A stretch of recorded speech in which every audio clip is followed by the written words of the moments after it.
আসসালামু আলাইকুম। তোমাদের সবাইকে আজকের ক্লাসে স্বাগতম। দেখো, আজকের ক্লাস হচ্ছে আমরা সম্ভাবনার একটা সৃজনশীল ম্যাথ দেখব। দেখো, আমরা দেখব তোমার ঢাকা বোর্ড 2024। হ্যাঁ, ঢাকা বোর্ড 2024 যে ম্যাথটা আসছে সেটা আমরা দেখব। তো চলো আমরা এই ম্যাথটা সমাধান করি। হ্যাঁ, আচ্ছা, উদ্দীপকে দেখে কি বলছে? উদ্দীপকে বলছে যে তোমার একটি ঝুড়িতে 10টি লাল বল, 12টি সাদা ও 8টি কালো মার্বেল আছে। সরি, বল না, মার্বেল। একটি ঝুড়িতে 10টি লাল, 12টি সাদা ও 8টি কালো মার্বেল আছে। 2 নম্বর বলছে কোনো একজন লোকের সিলেট হতে ঢাকা ট্রেনে যাওয়ার সম্ভাবনা হচ্ছে 3/7 এবং ঢাকা হতে রংপুরে বাসে যাওয়ার সম্ভাবনা হচ্ছে 4/7।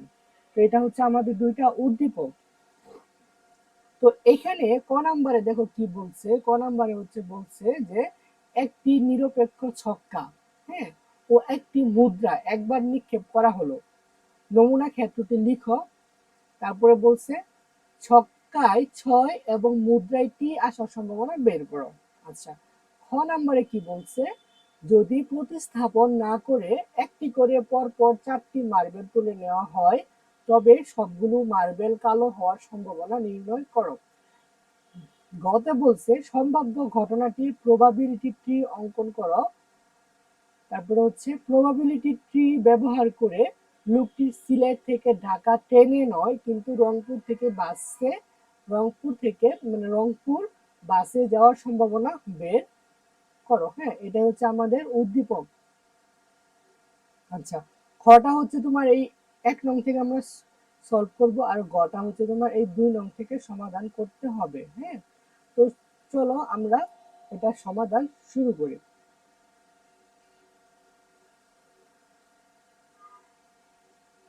দেখো, আমরা যদি দেখি এখানে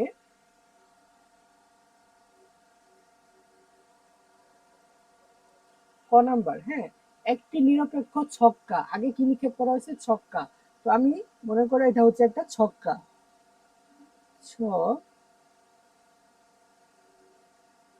এটা হচ্ছে একটা ছক্কার পিঠ, ঠিক আছে? তো একটা ছক্কা একবার নিক্ষেপ করা হয়েছে, তাহলে একটা ছক্কার মধ্যে 1 থেকে 6 পর্যন্ত থাকে। তাহলে 1 2 3 4 5 6, ঠিক আছে? 1 থেকে কত পর্যন্ত থাকে? 6 পর্যন্ত থাকে। তাহলে আমরা যদি একটু দেখি, একটা ছক্কার পিঠ এটা। হ্যাঁ, এটাকে নিক্ষেপ করা হয়েছে 1 2 3 4 5 এবং তোমার 6, ঠিক আছে? আচ্ছা, তাহলে দেখো, একটা ছক্কা একবার নিক্ষেপ করা হলে কি হয়?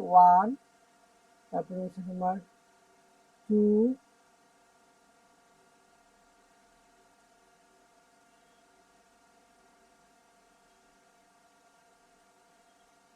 তারপরে তোমার 3, তারপরে 4, 5, এ তোমার 6। হ্যাঁ, তাহলে একটা মুদ্রা একবার নিক্ষেপ করা হলে এই ছয়টা যে কোনো একটা হবে। 1 2 3 4 5 6। তারপরে তোমার একটা মুদ্রা নিক্ষেপ করা হয়েছে। হ্যাঁ, একটা মুদ্রার মধ্যে কি থাকে? হেড থাকে এবং টেল থাকে। তাহলে এখান থেকে মনে করো একটা হেড হতে পারে অথবা একটা টেল হতে পারে। আর 2 এর ক্ষেত্রেও একটা হেড হতে পারে অথবা একটা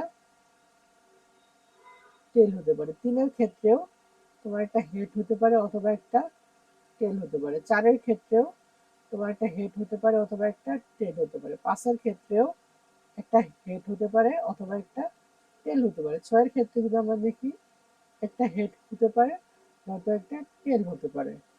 ওকে, তো দেখো, হেড, টেল, হেড, টেল। দেখো, হেড,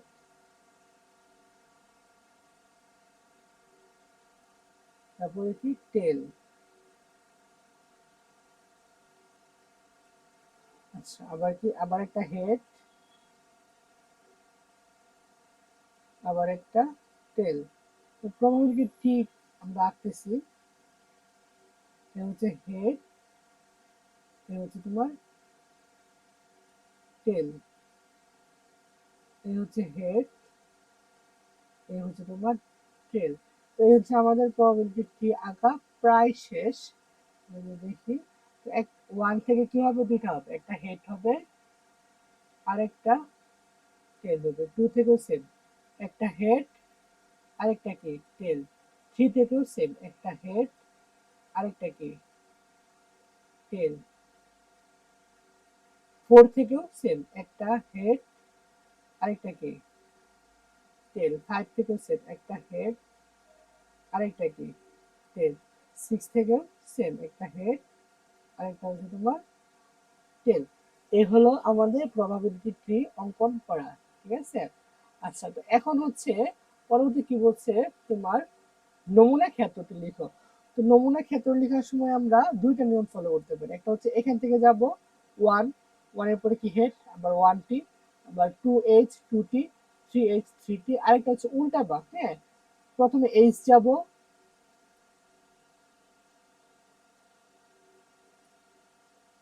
প্রথমে এইচ, তারপর ওয়ান, তারপরে ওয়ান, তারপর হচ্ছে টি, তারপরে হচ্ছে ওয়ান, তারপর আবার এইচ, তারপরে টু।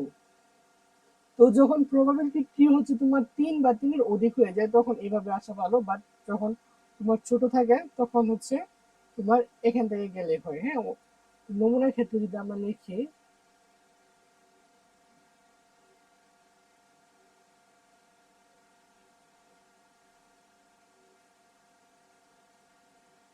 নমুনার ক্ষেত্র সেকেন্ড ব্র্যাকেট দিয়ে লিখতে হয়।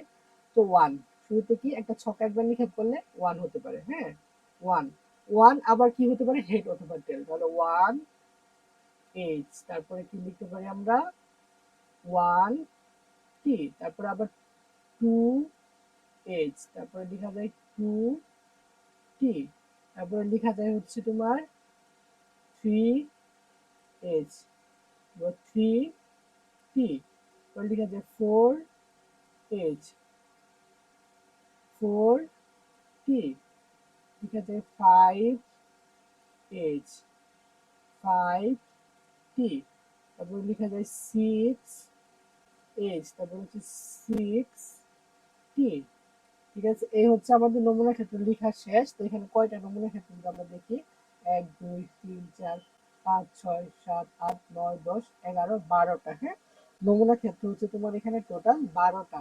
তো প্রশ্নে বলছে যে ছক্কায় মানে ছয় এবং মুদ্রায় টি আসার সম্ভাবনা কত। হ্যাঁ, ছয় এবং টি আসার সম্ভাবনা যদি আমরা দেখি, দেখো ছয়, সিক্স এবং টি শুধুমাত্র এই জায়গাতে আছে, সিক্স এবং টি শুধুমাত্র এই জায়গাতেই আছে একটা।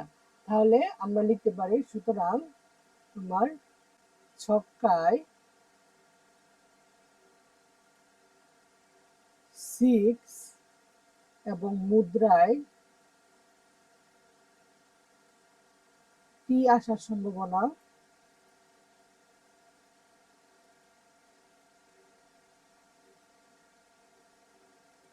কি হবে।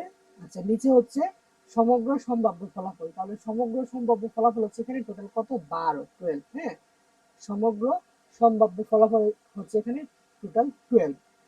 আর হচ্ছে তোমার অনুকূল ফলাফল কয়টা, দেখো সিক্সটি কয়টা আছে, বারোটার মধ্যে একটাই আছে। হ্যাঁ, তাহলে অনুকূল ফলাফল কত, ওয়ান। তাহলে ওয়ান বাই বারো, এটাই হচ্ছে আমাদের কাঙ্ক্ষিত আনসার। ঠিক আছে। তো আশা করি প্রবাবিলিটি ট্রি কিভাবে আঁকতে হয় সেটা বুঝতে পারছো এবং এই ম্যাথটা কিভাবে আমরা করছি সেটা বুঝতে পারছো। এখন দেখো আমরা পরবর্তী ম্যাথে যাই। দেখো খতে আমরা যদি দেখি, খতে কি বলছে, যদি প্রতিস্থাপন না করে একটি করে পরপর চারটি মার্বেল তুলে নেওয়া হয় তবে সবগুলো মার্বেল কালো হওয়ার সম্ভাবনা কত। মানে প্রথমে এই সবগুলো মার্বেল, হ্যাঁ, তোমার কি আছে, 10টা লাল, 12টা সাদা এবং 4টি কালো, এই সব 8টি কালো। হ্যাঁ, তো এই মার্বেলগুলো সবগুলো একসাথে মিক্স করা হয়েছে, করার ফলে এখান থেকে প্রথমে একটা মার্বেল তুলছো, কি কালার সেটা জানো না, দেন তারপরে এই মার্বেলটা আর সবগুলোর মধ্যে রাখো নাই, তারপরে আবার আরেকটা মার্বেল তোলা হয়েছে। তো এইভাবে হচ্ছে কয়টা, 4টা মার্বেল তোলা হয়েছে। হ্যাঁ, তোলা হলে তোমার সবগুলো মার্বেল কালো হওয়ার সম্ভাবনা নির্ণয় করতে হবে আমাদের। তাহলে এটা যদি আমরা সমাধান করি, দেখো আমরা লিখি, দেওয়া আছে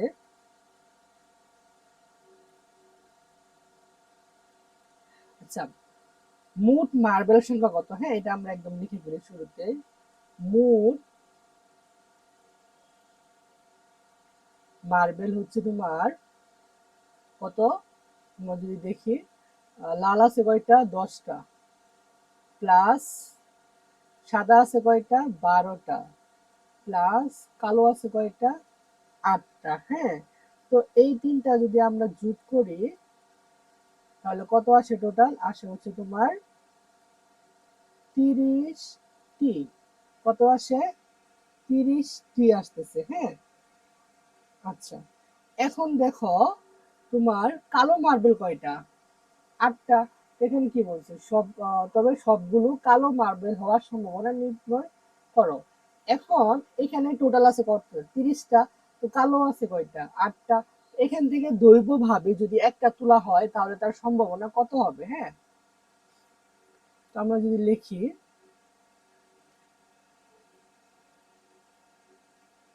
দৈব ভাবে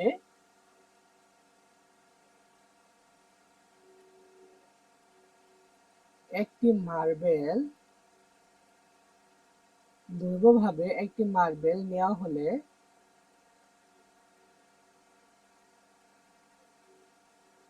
হলে প্রথম মার্বেলটি,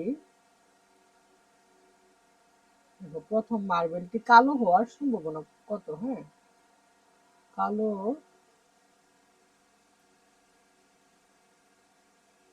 হওয়ার সম্ভাবনা কত, টোটাল কত আছে, টোটাল আছে 30টা। ওকে, আচ্ছা তোমার কালোর জন্য তোমার অনুকূল ফলাফল কত, 8টা। কালো টোটাল কয়টা আছে, 8টা, তাহলে 8/30। হ্যাঁ, 8/30।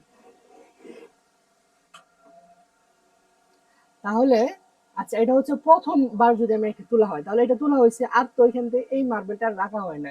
এখন তোমার দ্বিতীয় ক্ষেত্রে যদি আমরা খেয়াল করি, তোমার আমরা লিখতে পারি যে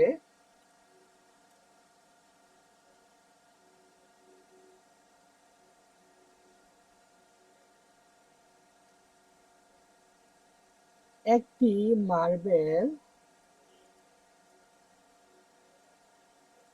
তুলে নেওয়ার পর, হ্যাঁ,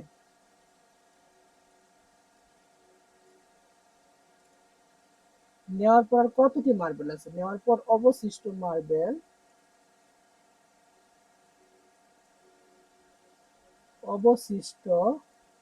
মোট মার্বেল কত। হ্যাঁ, টোটাল কত ছিল, 30টা ছিল। এখান থেকে কতটা উঠাইছি, একটা উঠাইছি, তাহলে কত আছে, 29টি আছে। কত আছে, 29টি আছে। আচ্ছা, এবং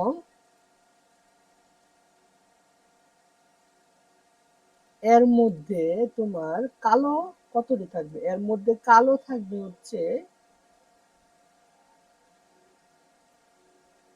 দেখো কালো কি আমরা একটা উঠাই নাই, যদি প্রথম মার্বেলটি কালো হওয়ার সম্ভাবনা বলা হয়েছে, তার মানে প্রথম যেটা উঠাইছি সেটা কালো মনে করি আমরা উঠাইছি। তাহলে কালো যদি একটা উঠানো হয়ে যায়, তাহলে কালো আছে কয়টা, টোটাল 8 - 1, টোটাল কত, 7টি। তাহলে সুতরাং দ্বিতীয় ক্ষেত্রে যদি উঠানো হয় তাহলে তোমার আহ সম্ভাবনা কি হবে, তাহলে আমরা লিখতে পারি, সুতরাং দ্বিতীয় মার্বেল কালো হওয়ার সম্ভাবনা,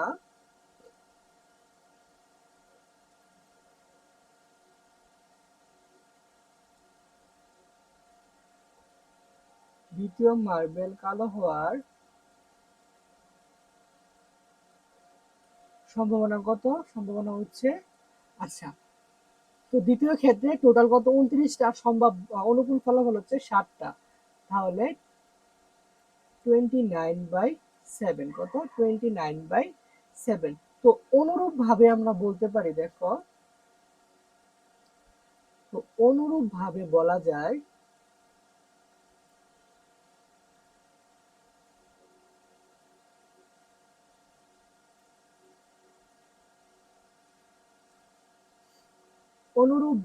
তোমার তৃতীয়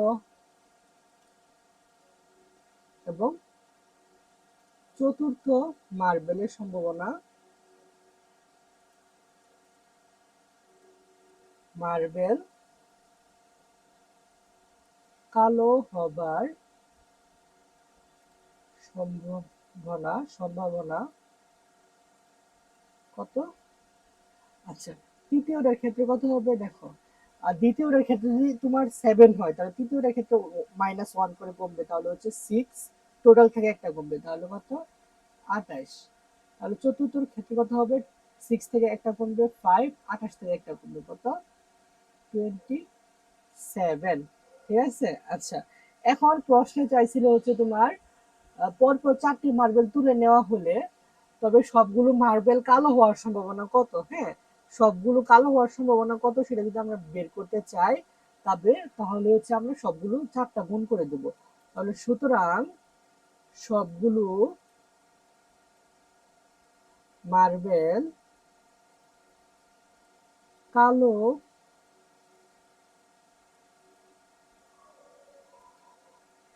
হওয়ার সম্ভাবনা কত? আচ্ছা, প্রথম যখন তুলছি তখন কত ছিল তোমার 8/13 লিখলাম, আমরা লিখব 8/13। দ্বিতীয়টার ক্ষেত্রে কত ছিল, দ্বিতীয়টার ক্ষেত্রে ছিল হচ্ছে তোমার 7/29। তৃতীয়টার ক্ষেত্রে কত ছিল, তৃতীয়টার ক্ষেত্রে ছিল হচ্ছে তোমার 6/28। চতুর্থ এর ক্ষেত্রে কত ছিল, এর ক্ষেত্রে ছিল হচ্ছে তোমার 5/27। তাহলে দেখো, এই সবগুলো যদি হচ্ছে আমি একসাথে গুণ করি তাহলে মান কত পাবো, মান পাবো হচ্ছে তোমার, যদি গুণ করো 2/783, 2/783 পাচ্ছি। তো এটাই হচ্ছে আমাদের কি আনসার। ঠিক আছে, তার মানে যদি প্রতিস্থাপন না করে একটি করে পরপর 4টি মার্বেল তুলে নেওয়া হয় তবে সবগুলো মার্বেল কালো হওয়ার সম্ভাবনা কি, কালো হওয়ার সম্ভাবনা হচ্ছে 2/783। তো আশা করি তোমরা এটা বুঝতে পারছো। এখন নেক্সট ম্যাথে যদি আমরা যাই, দেখো নেক্সট ম্যাথ কি বলছে এখানে, যে তোমার দ্বিতীয় ক্ষেত্রে, এই যে দ্বিতীয় ক্ষেত্রে তোমার সম্ভাব্য ঘটনাটির প্রবাবিলিটি ট্রি অঙ্কন করতে হবে এবং প্রবাবিলিটি ট্রি ব্যবহার করে লুপটি সিলেট থেকে ঢাকা ট্রেনে নয় এবং রংপুরে বাসে যাওয়ার সম্ভাবনা বের করা। হ্যাঁ, রংপুরে বাসে যাওয়ার সম্ভাবনা আমাদের বের করতে হবে। হ্যাঁ, তো এটা চলো আমরা সমাধান করি। তো প্রবাবিলিটি ট্রি যদি আমরা অঙ্কন করি, দেখো প্রথমে লুকটি কোথায় আছে, লুকটি আছে হচ্ছে তোমার সিলেটে আছে, লুকটি কোথায় আছে, সিলেট। তাহলে আমরা লিখতে পারি যে দেখো এখানে লিখবো হচ্ছে আমরা সিলেট, সিলেট। ঠিক আছে, সিলেট হতে কই যাবে, ঢাকা যাবে। ঢাকা কিভাবে যাবে, ঢাকা ট্রেনে যাবে অথবা ট্রেনে নয়। তাহলে আমরা লিখি, দেখো ঢাকা ট্রেনে অথবা ঢাকা ট্রেনে নয়, ট্রেনে নয়। আচ্ছা, ঢাকা থেকে যাবে কই, ঢাকা থেকে যাবে হচ্ছে তোমার রংপুর। তো আবার আমরা লিখবো, দেখো রংপুর কিভাবে যাবে, বাসে অথবা বাসে নয়। হ্যাঁ, রংপুর কিভাবে যাবে, বাসে অথবা বাসে নয়।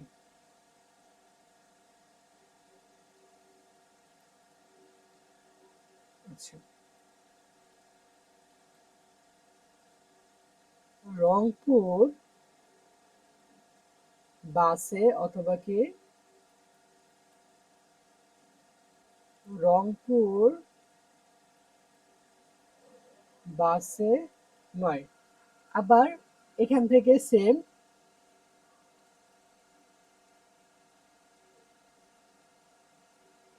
রংপুর বাসে অথবা রংপুর বাসে 9। আচ্ছা, এখন এগুলো যদি আমি একটু ঠিকঠাক করে দেখো, তো লোকটি কোথায় আছে? লোকটি আছে হচ্ছে তোমার সিলেটে আছে। সিলেট থেকে কই যাবে? ঢাকা। ঢাকা কিভাবে যাবে? ট্রেনে যাবে, অথবা ঢাকা যাবে সে ট্রেন ছাড়া, ট্রেনে অথবা ট্রেনে নয়। তারপর হচ্ছে এখান থেকে ঢাকা ট্রেনে দিয়ে যায়, এখান থেকে আবার তোমার কই যাবে? রংপুরে বাসে যেতে পারে, আবার রংপুরে বাস ছাড়াও যেতে পারে। রংপুরে বাসে রংপুরে বাসে 9। এখন দেখো, সিলেট থেকে ঢাকা ট্রেনে ট্রেনে নয়, আবার ঢাকা থেকে রংপুর বাসে রংপুর বাসে নয়, রংপুর বাসে রংপুর বাসে নয়। ঠিক আছে, তো আমরা প্রবাবিলিটি ট্রি অঙ্কন করছি। তো এখন হচ্ছে আমরা কি দেখব, যে তোমার দেখো, সিলেট হতে ঢাকা ট্রেনে যাওয়ার সম্ভাবনা কত? 3/7। তাহলে এখানে ট্রেনে যাচ্ছে না, ট্রেনে যাওয়ার সম্ভাবনা কত? ট্রেনে যাওয়ার সম্ভাবনা হচ্ছে তোমার 3/7। কত সম্ভাবনা হচ্ছে তোমার? 3/7। ট্রেনে যাওয়ার সম্ভাবনা 3/7। এখন যাবে তো একবার, তাহলে যদি ঢাকা ট্রেনে যায়, তাহলে না যাওয়ার সম্ভাবনা কি হবে? না যাওয়ার সম্ভাবনা হবে হচ্ছে তোমার 1-3/7। হ্যাঁ, 1-3/7। তাহলে 7 তাহলে এটা হবে তোমার 7/4। কি হচ্ছে? 7/4। তাহলে ট্রেনে নয়, এর সম্ভাবনা কি হবে? এটা হবে, সরি, 4/7। কি? 4/7। আচ্ছা, তো ঢাকা গেছে, তো ঢাকা যাওয়ার পরে রংপুরে কি করবে? সে ঢাকা থেকে রংপুরে বাসে যাওয়ার সম্ভাবনা, হ্যাঁ, রংপুরে বাসে যাওয়ার সম্ভাবনা হচ্ছে 4/7। তো বাসে যাবে 4/7। এখানে হচ্ছে বাসে যাবে, এটাও কি 4/7। এখন বাসে না যাওয়ার সম্ভাবনা কত? এটাও সেম, এখানে আমরা বের করতে পারি না যাওয়ার সম্ভাবনা কত।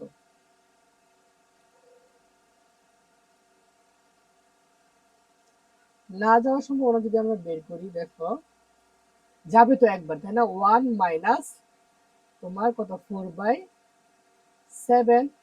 তাহলে এটা হচ্ছে তোমার 7 তাহলে হচ্ছে তোমার 3/7। তাহলে না যাওয়ার সম্ভাবনা কত? তোমার 3/7। কত? 3/7। এই তো আমাদের প্রবাবিলিটি ট্রি এখানে কমপ্লিট। হ্যাঁ, এখন দেখো আমাদের প্রশ্নে কি বলছে। প্রশ্নে যা বলছে সেটা আমরা লিখব।